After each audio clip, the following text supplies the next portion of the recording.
I am not overflowing with optimism about the long run economic outlook for the country. The entitlements, if left on autopilot, are going to become an enormous burden on our country.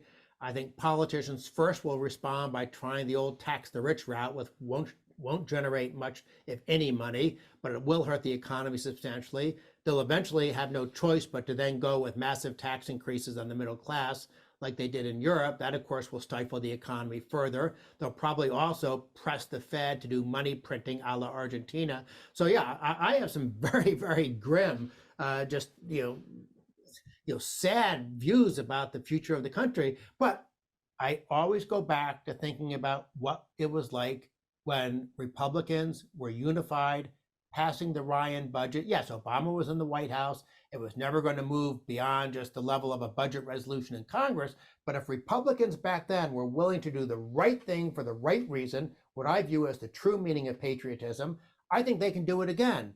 Now, we've moved more toward big government republicanism under Trump, and Trump himself has said, no, don't touch the entitlement. So he's just as bad as Joe Biden. So it's not like I'm overly optimistic in the next few years, but I do hold out hope that we know what the answer is. I suspect most Republican lawmakers on Capitol Hill still understand that's the right thing to do. It's just they're not going to stick their necks out if they don't have a president that's willing to back them up on it. But we can't go down this path too much longer. I don't know whether our fiscal crisis would hit in 10 years or 20 years or 30 years, but I always think about Greece.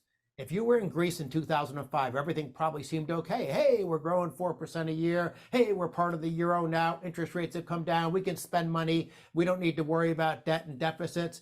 And then 5 years later, they had a massive crisis and living standards plummeted by 25%.